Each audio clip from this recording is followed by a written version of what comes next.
ನಮಸ್ಕಾರ ಸ್ನೇಹಿತರೆ, ನಾನು ನಿಮ್ಮ ಪ್ರೀತಿಯ ಮಿಮಿಕ್ರಿ ರಾಜ್ GPD. ಸ್ನೇಹಿತರೆ, ನಾನು ಇವತ್ತು ಒಂದು ವಿಷಯ ಹಂಚ್ಕೊಳ್ಳೋಕೆ ಇಷ್ಟಪಡ್ತೀನಿ. ಇವತ್ತು ಎಲ್ಲೆಲ್ಲಿ ನೋಡ್ರು ಬರೀ ಯಾರ್ಯಾರು ಬಾಯಲ್ಲಿ ನೋಡ್ರು ಕೂಡ ಮಾತು ಮಾತು ಮಾತು ಮಾತು. ಈ ಮಾತು ಹೇಗಿರಬೇಕು ಅಂತಕ್ಕಂತಹ ಒಂದಿಷ್ಟು, ನಾನೇ ದೊಡ್ಡ ತತ್ವಜ್ಞಾನಿ ಅಲ್ಲ, ಸಾಧು ಅಲ್ಲ, ಸಂತನಲ್ಲ, ಯುಗ ಪುರುಷನಲ್ಲ, ಏನಿಲ್ಲ. ಆದರೆ ನನಗೆ ಗೊತ್ತಿರೋಷ್ಟು ಒಂದು ನನ್ನ ಅನುಭವಕ್ಕೆ ಬಂದಿರತಕ್ಕಂಥ ಒಂದಿಷ್ಟು ಮಾತುಗಳನ್ನ ನಾನು ನಿಮ್ಮ ಜೊತೆ ಹಂಚ್ಕೊಳ್ಳೋಕೆ ಇಷ್ಟಪಡ್ತೀನಿ. ಸ್ನೇಹಿತರೆ, ಕೆಲವರು ಮಾತನ್ನು ಆಡ್ಬೇಕಾರೆ ನಾನ್ ಸ್ಟಾರ್ಟ್ ಮಾಡಿದ್ರೆ ಸಾಕು, ನಮ್ಗೆ ಮಾತಾಡೋಕ್ಕೆ ಕೊಡೋಕ್ಕಿಲ್ಲ.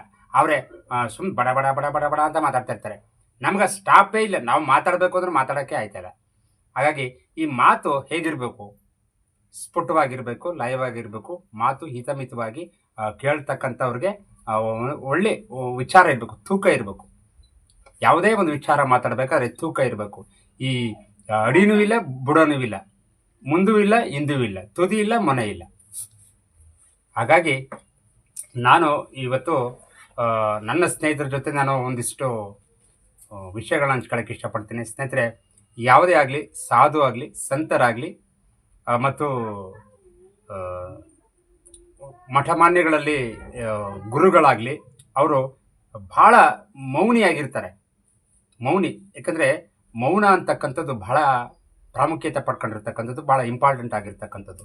ಯಾವಾಗ ನಾವು ಮೌನವಾಗಿರ್ತೀವೋ ಆಗ ವಿಚಾರಧಾರೆಗಳು ನಮ್ಮಲ್ಲಿ ಹಲವಾರು ವಿಚಾರಗಳನ್ನು ಕೊಡ್ತವೆ. ನಾವು ಈಗ ಒಂದು ಉದಾಹರಣೆ, ಈಗ ಒಂದು ಮನೇಲಿ ಒಂದು ನಮ್ಮ ಮಗಳಿಗೋ ಇಲ್ಲ ನಮ್ಮ ಮಗನಿಗೋ ಯಾರ್ಯಾರ ಹೊಡೆದು ಬಿಡ್ತೀವಿ ಅಂತ ಇಟ್ಕೊಳ್ಳಿ. ಹೊಡೆದು ಬಿಟ್ಟಾಗ ಏನು ಮಾಡ್ತಾರೆ ಅವರು? ಒಂದು ದಿನ ಊಟನೂ ತಿನ್ನಲ್ಲ, ತಿಂಡಿನೂ ತಿನ್ನಲ್ಲ, ಏನೂ ತಿನ್ನಲ್ಲ, ಬರೀ ಮೌನವಾಗಿರ್ತದೆ. ಇದು ಮೌನ ಅನ್ನಲ್ಲ, ಇದು ಮೌನ ಅಲ್ಲ, ಇದು ಮೌನದ ಒಂದು ಪರಿಮಿತಿಯಲ್ಲಿ ಇರ್ತಕ್ಕಂತಹ ಒಂದು ಕೆಟ್ಟ ಮೌನ ಅಂತ ಹೇಳಕ್ಕೆ ಇಷ್ಟಪಡ್ತೀನಿ. ಇದೆಲ್ಲ ಮೌನ. ಇನ್ನು ಸಂತರು ಮಾಡ್ತಾರೆ, ಹಿಮಾಲಯ ಪರ್ವತದಲ್ಲಿ ಸಾಧು ಸಂತರು, ಪುರುಷರು, ಯುಗ ಪುರುಷರು ಅವ್ರು ಮಾಡ್ತಾರೆ.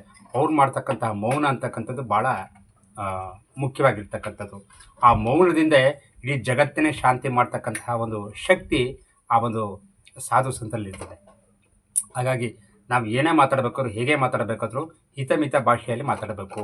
ಸುಮ್ಮನೆ ನನಗೂ ಮಾತು ಗೊತ್ತು ಅಂತ ಅಂದ್ಬಿಟ್ಟು ಸುಮ್ಮನೆ ಸಂದಗಂಟು ವತಾರಿನ ಸಂದಗಂಟು ಸುಮ್ಮನೆ ಮಾತಾಡೋದಲ್ಲ. ಮಾತಾಡಿದ್ರೆ ಏನು? ನಮ್ಮ ಶ್ರಮ ವ್ಯರ್ಥ, ನಮ್ಮ ಶಕ್ತಿ ವ್ಯರ್ಥ. ನಾವು ಇನ್ನೊಬ್ಬರ ಜೊತೆ ಈಗ ಮಾತಾಡ್ತಾ ಏನೋ ಒಂದು ಹೆಚ್ಚು ಕಮ್ಮಿ ಆಗೋದ್ರಿಂದ ಆ ಪಕ್ಕದಲ್ಲಿರ್ತಕ್ಕಂಥ ವ್ಯಕ್ತಿಗೆ ಏನಾಗುತ್ತೆ? ಜಗಳ ಆಗುತ್ತೆ. ಜಗಳದಿಂದ ಏನಾಗುತ್ತೆ? ಹೊಡೆದಾಟ ಆಗುತ್ತೆ. ಹೊಡೆದಾಟದಿಂದ ಏನಾಗುತ್ತೆ? ಪೊಲೀಸ್ ಸ್ಟೇಷನ್ಗೆ ಹೋಗುತ್ತೆ. ಪೊಲೀಸ್ ಸ್ಟೇಷನ್ಗೆ ಹೋದಾಗ ಯಾರು ತಪ್ಪು ಯಾರು ಸರಿ ಅಂದ್ಬಿಟ್ಟು ಅವ್ರನ್ನ ಅರೆಸ್ಟ್ ಮಾಡಿ ಅವ್ರು ಜೈಲಿಗೆ ಹಾಕ್ತಾರೆ. ಜೈಲಿಂದ ಏನು ಮಾಡ್ತಾರೆ? ಒಂದಿನ ಅವ್ನಿಗೆ ಇವಂದೇ ತಪ್ಪು ಅಂದಾಗ ಗಲ್ಗೇರಿಸ್ತಾರೆ. ಇದೆಲ್ಲ ಬೇಕಾ? ಹಾಗಾಗಿ ಮಾತು ಹಿತಮಿತವಾಗಿ ಇರಬೇಕು ಅಂತಕ್ಕಂಥ ಒಂದು ಮಾತನ್ನು, ಯಾಕಂದರೆ ಸುಮಾರು ಜನ ನಾನು ನೋಡಿದ್ದೇನೆ, ಭಾಳ ತಿಳ್ಕೊಂಡಿರ್ತಕ್ಕಂಥವ್ರು, ಭಾಳ ಜ್ಞಾನಿಯಾಗಿರ್ತಕ್ಕಂಥವ್ರು ಜಾಸ್ತಿ ಮಾತಾಡೋಕೆ ಹೋಗಲ್ಲ, ಮೌನವಾಗಿರ್ತಾರೆ. ಮೌನದಿಂದಲೇ ಅವರು ಉತ್ತರವನ್ನು ಕೊಡ್ತಾರೆ ಅಲ್ವಾ ಸ್ನೇಹಿತರೆ? ಹಾಗಾಗಿ ನಾವು ಬೇರೆಯವ್ರ ಜೊತೆ ಹೇಗೆ ಮಾತಾಡಬೇಕು, ಯಾವ ರೀತಿ ಮಾತಾಡಬೇಕು, ಮತ್ತು ಯಾವ ಭಾಷೆಯಲ್ಲಿ ಮಾತಾಡಿದ್ರೆ, ಭಾಷೆ ಅಂತಲ್ಲ, ಎಲ್ಲ ಒಂದೇ ಭಾಷೆ, ಅದರ ಕನ್ನಡ ಭಾಷೆಯಲ್ಲಿ ಬೇರೆ ಬೇರೆ ಒಂದು ಭಾವನೆಗಳಿರ್ತವೆ. ಈಗ ಒಂದು ಉದಾಹರಣೆ ತಗೊಳ್ಳಿ. ಈಗ ನೀ ಎಲ್ಲಿಗೆ ಹೋಗ್ತಾ ಇದೆಯಪ್ಪ ಅಂತ ಕೇಳಿದ್ರೆ ಅವರು ಮೌನದ ಅವರ ಒಂದು ಮುಖದ ಭಾವನೆಯಲ್ಲಿ ಏನಂತಾರೆ? ಏಯ್, ಎಲ್ಲೋಗ್ತಾ ಇದೆ, ಏನು ಅಂತ ಕೇಳ್ತಾರೆ.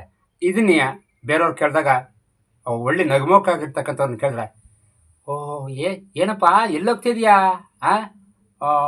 ಹೋಗಿದ್ವಪ್ಪ. ನೋಡಿ, ಅವರು ಎಲ್ಲೋಗ್ತಾ ಇದೆಯಾ ಅನ್ನೋದಕ್ಕೂ ಇವರು ನಗುಮುಖದಿಂದ ಎಲ್ಲೋಗ್ತಿದೆಯಪ್ಪ ಅಂತ ಕೇಳಿದ್ರು, ಎಷ್ಟು ಅಂತರ ಇದೆ ನೋಡಿ ಸ್ನೇಹಿತರೆ.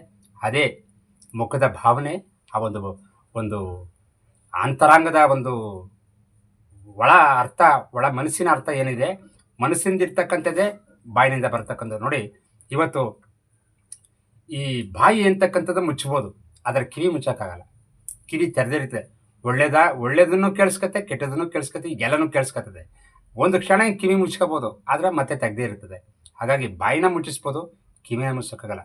ಸಾಧ್ಯವಾದರೆ ಒಳ್ಳೊಳ್ಳೆ ವಿಚಾರಗಳನ್ನು ಕಿವಿಗೆ ತುಂಬ್ಕೊಳ್ಳಿ, ಒಳ್ಳೆ ಮಾತುಗಳನ್ನು ಕಿವಿಗೆ ತುಂಬ್ಕೊಳ್ಳಿ. ಕೆಟ್ಟ ವಿಚಾರಗಳನ್ನು ಯಾವುದು ತುಂಬ್ಕೊಬೇಡಿ. ಕೆಟ್ಟ ವಿಚಾರಗಳನ್ನ ತುಂಬ್ಕೊಂಡ್ರೆ ನಾವು ಪಡ್ತಕ್ಕಂಥ ಒಂದು ವೇದನೆ ನಾವೇ ಅನುಭವಿಸ್ಬೇಕು.